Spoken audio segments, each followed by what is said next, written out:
Well, that sucks. To get so close and to fall short sucks. In the grand scheme of everything, this year was a resounding success, from winning the East and the pennant for the first time in 32 years, pitching progression from guys like Trey Savage, Gage Stanifer, Silvano Hechavarria, and Johnny King, just to name a few, to positive progression from George Springer, Alejandro Kirk, and Davis Schneider. Plus, we extended Vladdy forever. But to have the World Series in your hand and have it fall through sucks. And now comes the time where we talk about what's next. Where do the Blue Jays go this offseason? Who's coming back? Who's going? Who's going to be welcomed? What does this team look like in 2026? Hey guys, Blue Jays Domain here, and today I'm going to go over what I think the Blue Jays need to do before spring training comes around next season. I feel like the needs are very specific, which is a little nicer than last year where it was just throw something at the wall and hope it sticks. But before we go any further, be sure to subscribe if you guys are brand new here. Your support means a lot. We saw a huge influx of new viewers and subscribers over the last month and a bit when the playoffs were going on, and I just want to say thank you.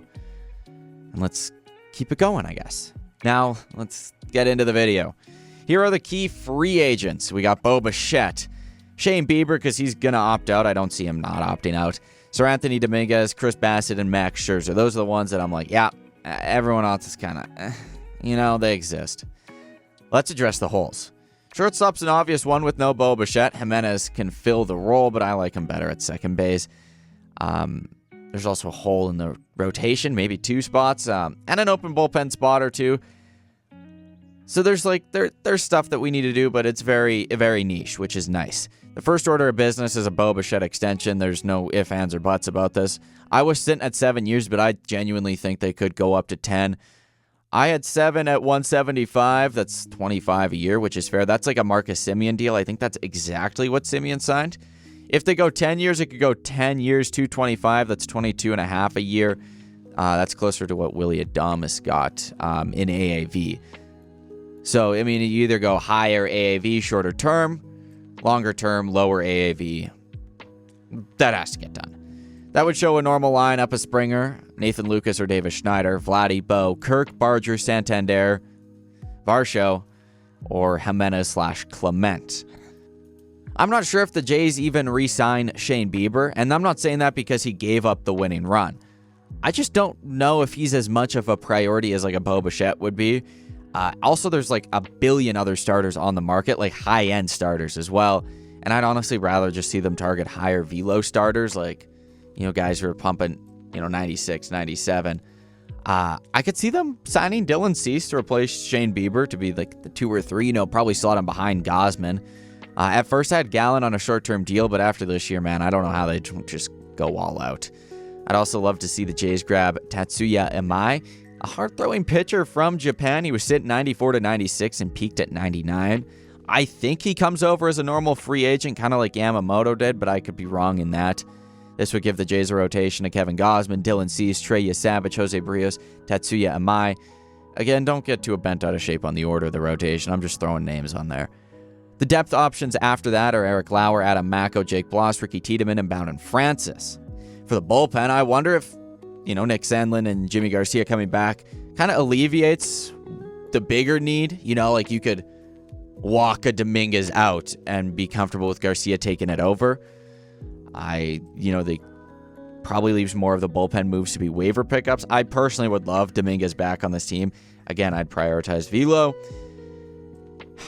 That being said, I don't think the Jays bring back Brendan Little. I know he's not a free agent, but I don't see them moving with him next year, man. He walked himself out of that role. You saw it near the end, man. They're trusting Fluharty. I'd love to see them search for another shutdown lefty. Obviously, like I said, Fluharty's a choice. He was the guy kind of later in the year, and especially in the playoffs.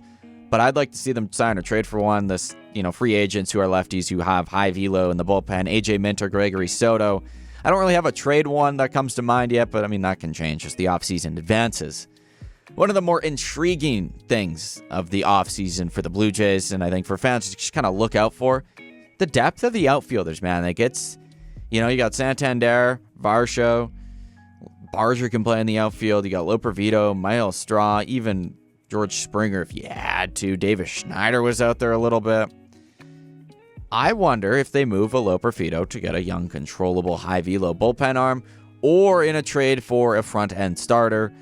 I personally would prefer if we just held Lopervito. I think he's got an Addison Barger-like breakout coming his way.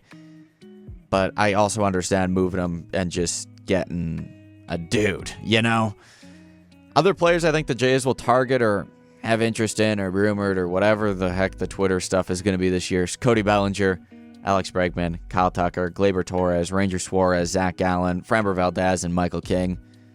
If Story opts out, very unlikely. He might be a target at shortstop. Again, very unlikely.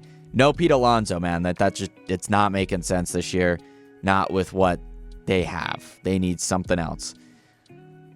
I also don't think they go crazy on a third baseman. Like, I think if Bregman's targeted, it's because they're going to have him be a shortstop. Like, I like Barger going forward as a third baseman, so there's that as well. The cool trade options this year appear to be Tariq Skubal. It's unlikely for the Jays, but hey, let's have some fun. Freddie Peralta, a little bit more realistic, and Sandy Alcantara, probably the most realistic out of those three. But, like, let's go get Tariq Skubal, I think that's fun. It's not going to happen, but let's have fun. But now, Ross Atkins and company have a bunch of work ahead to do, like extending John Schneider, who, despite everyone's criticism, had a fantastic year and was a huge part of the run. They also have to build a team that can get back to the World Series and hopefully get over the hump and finally win it all for the first time in 32 years. Rogers also needs to extend Mark Shapiro, which they will. They might have already done it, and they're just waiting until the offseason. So, yeah. But anyways, this was a good stepping stone year. As long as we continue to get better, this can't be a one-off. But thank you guys so much for watching. I hope you all enjoyed. Leave a like if you enjoyed the video. Be sure to subscribe if you guys are brand new, and we'll catch you on the next one. Peace.